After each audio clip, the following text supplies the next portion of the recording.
Yeah, the green men took over like right around then, and it hasn't been the U.S. since then. It's been some sort of weird, some sort of devilish influence. Yeah, some sort of satanic thing. I saw they were interviewing like rural Russians, I'll be kind to call them, and they asked them, like, what do you think about all this? And they're like, oh, it's the Satanists. And I was like, who are Satanists? Because that's not anything that like people here ever talk about really. But she was talking about America. Like she thinks that we are Satanists, and that we are the great Satan. I think like Iran says that about us. Man, we keep hearing that a lot.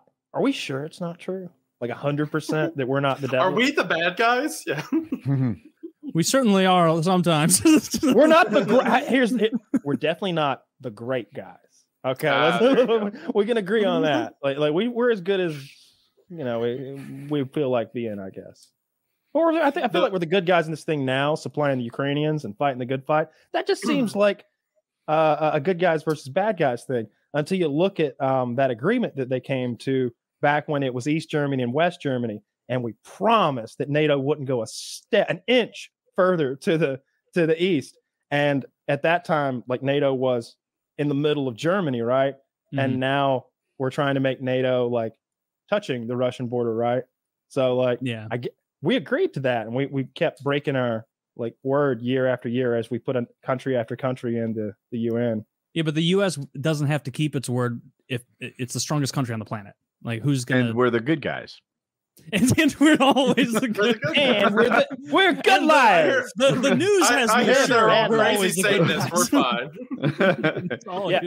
I saw that the other day because I wanted to understand like Putin's thing here and the whole thing, and I guess that's it. He doesn't want fucking NATO touching him. He wants some buffer room between him and NATO, and he sees. Well, that's what he said, and he also wants Crimea the gas. He didn't have a good excuse for that. Well, he wants that natural gas. That's a lot. Both sides lie out of through their teeth. Yeah, Putin also has clips of him saying like, in like 2002 or whatever, like, we'll never go for Crimea ever. All right, so here's a conspiracy theory that with the Russian thing, right? Fucking the Nord Stream pipeline, 3 out of 4 of the tubes get bombed at the bottom of the fucking ocean, in the middle of the sea, in the middle of this war. Sharks are getting good. I think they're valued at like $25 billion. This pipeline, or just the pipeline itself, but it's gushing gas into the air, and it seems like they can't cap it off, or they don't care, or they haven't even turned it off. Dude, Russia cares hard. That is a huge source of their income. That gas. You think Russia wants the Nord Stream to stay in place? Oh yeah, definitely. I think that they wanted it to stay in place because like. If they wanted to turn it off, they would have just turned it off. They wouldn't have destroyed their own infrastructure. That doesn't make sense to me because like if you destroy it, done that already. Like if they turn it off, that's like being able to turn it off is a good bargaining chip. You don't even have to turn it off. You can go, hey, we're going to turn it down, or we're going to turn it off. Then they have like a bunch of bargaining power with like Germany and Western Europe with that. Without that bargaining chip, they really they're not nearly as powerful. Like it does not serve Russia's interests at all to lose all that income and bargaining power. That occurs to me too, except they're trying to hurt their customers as well. I don't. The line they use is, I guess it's like Germany who's getting this shit, and they want Germany's will to break. They want them to be cold this winter, so they busted. Then they would turn it down or turn it off. They wouldn't destroy the Nord Stream that brings them shit tons of money. That just doesn't make sense. Like they want that money. They built that pipeline, and they want to be able to say, hey. Oh, you're not doing what we want, Germany? Oh, looks like we're turning this down, bitch. Like now they don't have that power. They don't have it anymore. I agree with you. The whole point of this pipeline was, after the Soviet Union broke up, the way that Russia was getting its oil to Germany was straight through Ukraine. I think there's 2 pipelines. Well, then the Ukrainians are going to want their piece, right? So they built this like $20-30 billion pipeline in the north. And is that the Black Sea or the Caspian Sea? I think it's the Baltic Sea, I think. Okay. Jesus. Anyway, one of them seas. And one of them seas. I could be wrong. It's one of them. Yeah. No, it's the Baltic Sea. But I don't know who did it. And it seems like a real whodunit because I think the US did it. And I bet they did it in a fucking cool way. Like I doubt. Don't you? Satanists know what they got. I bet we did it like a cool way. I bet there were guys with like cool futuristic suits or like speed stealth boats? Somebody got dropped out of a plane? It was a boring ass like drone torpedo. There was no dude taping shit to it. Not even a torpedo, right? It's like a depth charge. You just dump it over the side of any fucking boat. Some pleasure cruise dump it over the side in the right spot.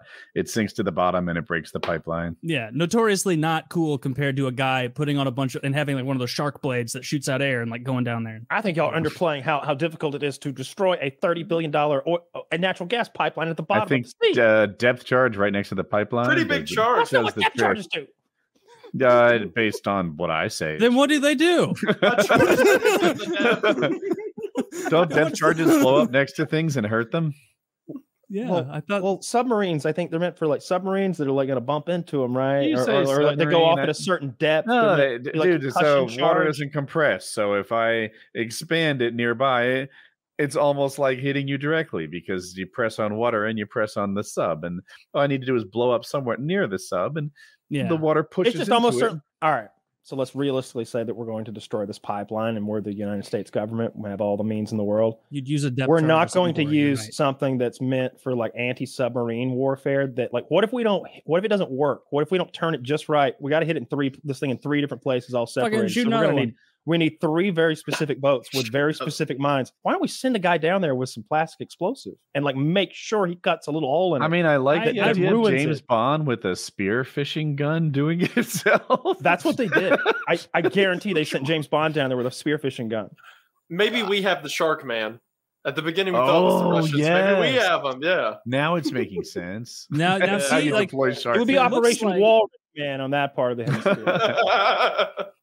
It's not as deep as I thought it was. 80 to 110 meters at points. So someone could swim down there with the right equipment. And it's 12 millimeters thick. That's like but the thing is, like, it doesn't sound like they made like a little hole in it, right? It sounds like they destroyed it in a way that makes it very difficult to repair. Or this wouldn't be a talk, right? They'd be like, turn it off real quick. Send Yuri down there with the patch kit.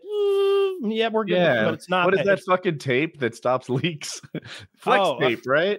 Flex Seal. I say that now with a can of Flex Seal. That's the next commercial. Him like putting on his scuba and like going backwards into the fucking sea. We destroyed the Russian pipeline.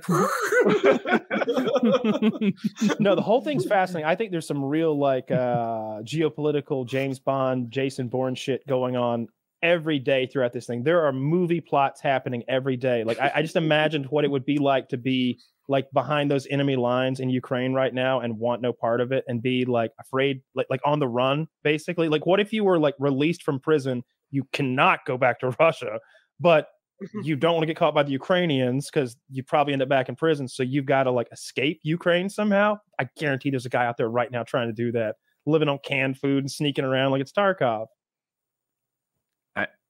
I look forward to the movies that come out of this.